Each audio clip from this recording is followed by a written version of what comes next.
yang memang kalau kita melihat bagaimana Rizik Syihab ini ya agak kurang punya etika di persidangan. Please, tolonglah otak yang polos dan lugu itu agak dirubah sedikit. Kita maknai saja bahwa itu sebagai sebuah perilaku umat-umat yang lugu dan polos. Karena memang umat-umat yang lugu dan polos, ya begitulah, namanya lugu dan polos cenderung bisa mudah ditipu-tipu, cenderung mudah dibodoh-bodohi, cenderung mudah dibelokkan kiri kanan, dan cenderung mudah disetir. Melalui pengacaranya bernama Aziz Yanuar, media online banyak memberitakan bahwa Rizik Syihab mengucapkan kalimat yang menggoncangkan dunia. Dia berkata, "Sampai jumpa di pengadilan akhirat." Ucapan ini disampaikan oleh Rizik sebagai respon atas ketok palu hakim yang memvonisnya 4 tahun hukuman penjara terkait kasus Rumah Sakit Umi Bogor. Assalamualaikum. Waalaikumsalam. Semestinya Rizik dihukum, divonis 10 tahun penjara. Selama ini Rizik hanya meninggalkan catatan-catatan hitam, catatan-catatan kriminal yang seharusnya dia divonis maksimal 10 tahun penjara. Saya jadi curiga, nanti kalau banding kasus Rizik ini seperti Pinangki yang vonisnya, yang hukumannya lagi-lagi disunat, mempermalukan nama Habib. Karena tidak ada ulama di Indonesia ini yang masuk penjara sampai 2 kali atas kasus kerusuhan. Harusnya Rizik Syihab divonis 10 tahun penjara.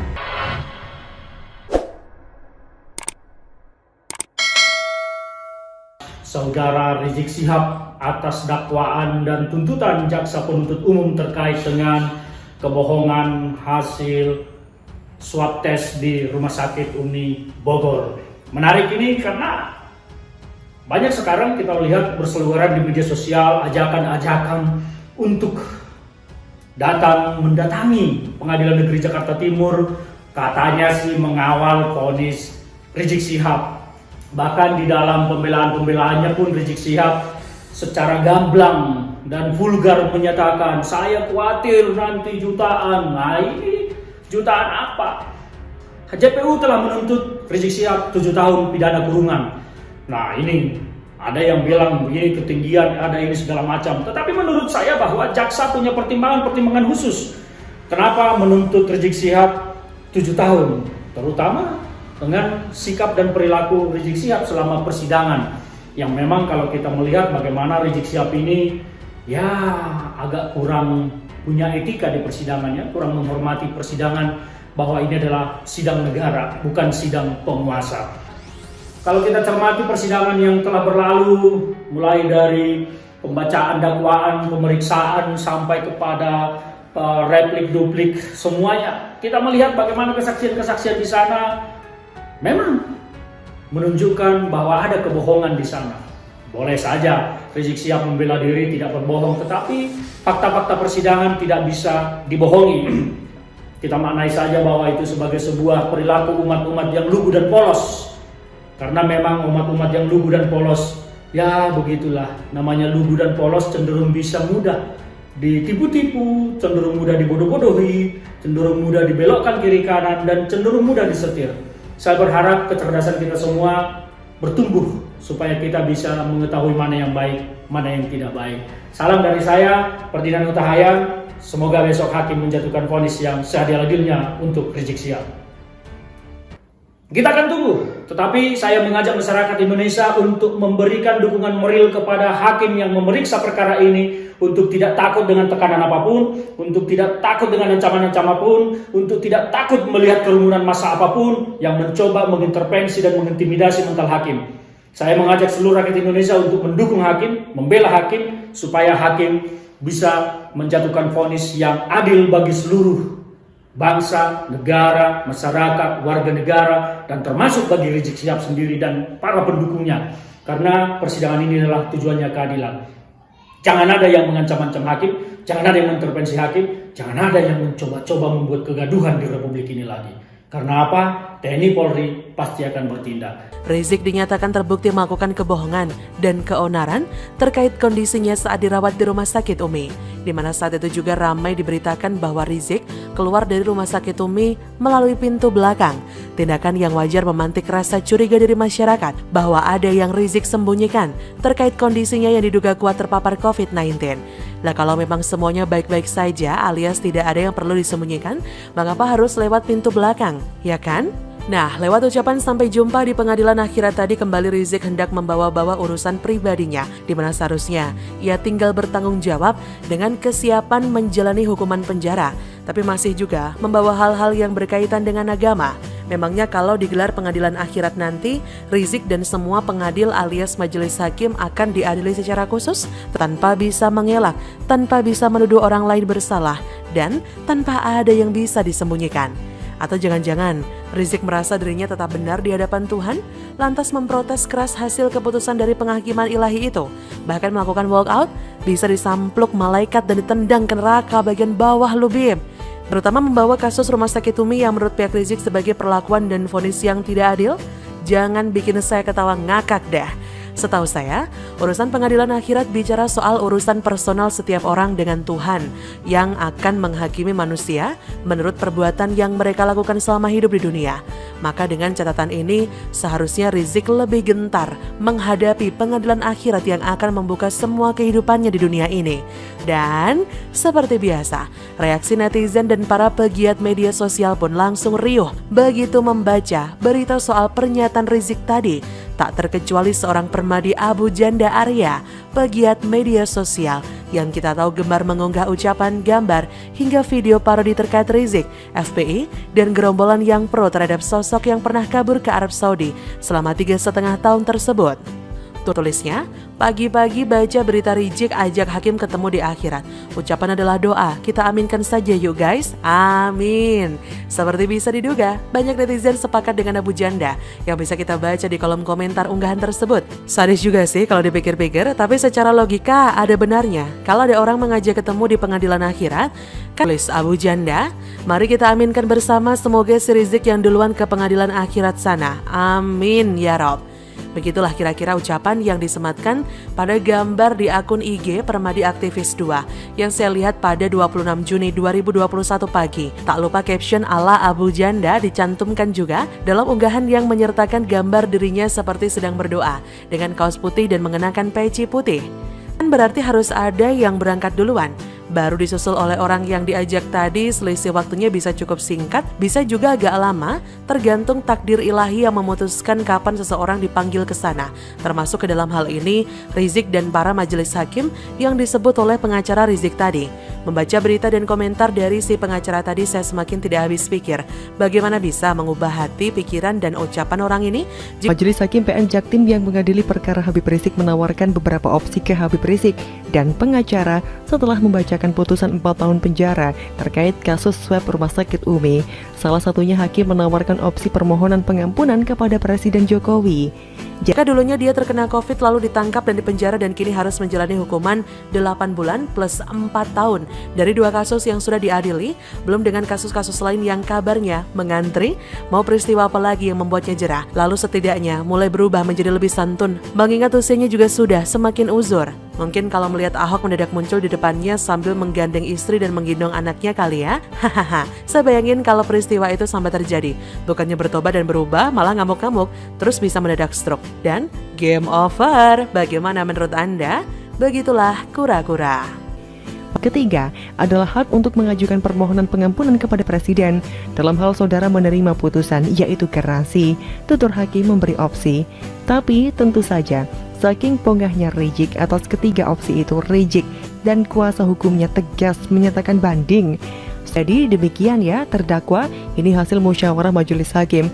Saudara dinyatakan terbukti ya, dan putusan ini sudah dibacakan dan sesuai dengan ketentuan pasal 196 KUHP, saudara mempunyai hak. Pertama, hak menerima atau menolak putusan saat ini juga, yaitu mengajukan banding. Kedua adalah hak untuk pikir-pikir selama 7 hari untuk menentukan sikap apakah banding atau tidak. Kata Hakim Ketua Katwanto dalam sidang di PN Jaktim Kamis 24 Juni 2021. Saya menolak keputusan majelis hakim dan saya menyatakan banding. banding, ujar Rizik usai mendengarkan penjelasan hakim di PN Jaktim Kamis 24 Juni 2021. Rizik menjabarkan sejumlah alasan terkait untuk mengajukan banding putusan 4 tahun penjara. Di antaranya, saksi ahli forensik tidak pernah hadir di persidangan dan tidak lagi menggunakan hasil otentik. Selain Rizik Syihab, 2 terdakwa lainnya yakni Dirut Rumah Sakit Umi Andi Tatat dan menantu Rizik Muhammad Hanif Alatas juga menyatakan banding atas vonis yang diberikan. Dalam perkara yang sama, Andi Tatat dan Muhammad Hanif Alatas masing-masing divonis 1 tahun penjara. Andi Tatat dan Hanif Alatas terbukti secara sah melakukan tindak pidana, turut serta melakukan perbuatan dengan menyiarkan pemberitahuan bohong dengan sengaja menerbitkan keonaran di kalangan rakyat. Mengomentari soal opsi yang diberikan hakim pada Rizik tersebut, juru bicara Mahkamah Agung atau MA Andi Sasman Nganro mengatakan penyampaian opsi upaya hukum merupakan kewajiban majelis hakim kepada terdakwa usai membacakan vonis. Adapun opsi upaya hukum diantaranya tidak hanya banding, tetapi bisa juga mengajukan gerasi apabila menerima putusan. Menyampaikan hak-hak terdakwa untuk menggunakan upaya hukum seusai divonis oleh majelis hakim boleh saja, bahkan menjadi kewajiban bagi ketua atau majelis hakim untuk memberitahukan hal tersebut.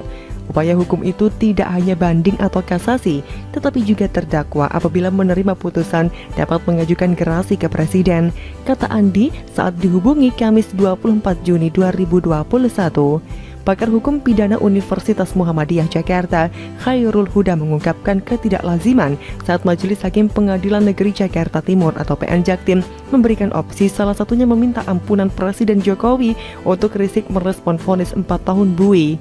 Ia menyoroti penjelasan hakim mengenai opsi pengampunan Presiden dalam menyikapi putusan pengadilan. Menurut dia, hal tersebut biasanya dijelaskan hakim ketika terdakwa mengakui perbuatannya. Saya kira wajar saja hakim memberi penjelasan, jadi tidak lazim karena hakim semestinya tahu pengampunan hanya dapat dilakukan oleh orang yang mengaku bersalah. Sedangkan HRS, Rizik Syihab, selama persidangan meyakini dirinya tidak bersalah, ujar Huda kepada cnnindonesia.com melalui pesan tertulis Kamis 24 Juni. Ia berpendapat sikap hakim tersebut memberikan kesan seolah-olah masalah yang menjerat ex-pimpinan Front Pembela Islam atau FPI itu bukan ranah pengadilan. Hakim memberi kesan seolah-olah masalah HRS bukan dengan pengadilan, tapi dengan presiden. Jadi silakan minta pengampunan, imbuhnya. Sementara itu, pakar hukum pidana Universitas Trisakti Abdul Fikar Hajar menjelaskan konsekuensi jika Rizik mengambil opsi pengampunan presiden.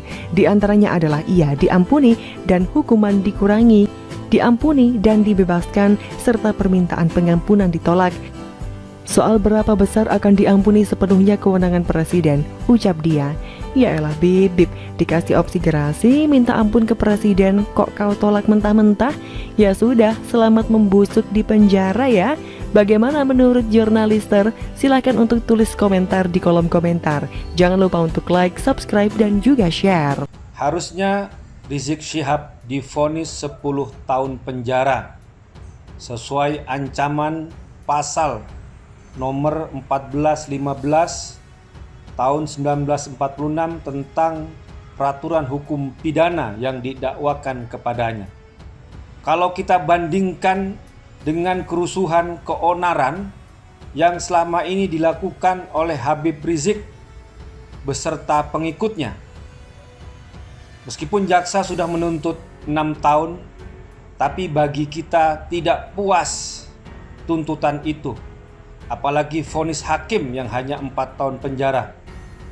Habib Rizik sudah 2 kali masuk penjara sebelum ini, tahun 2003 dan juga tahun 2008.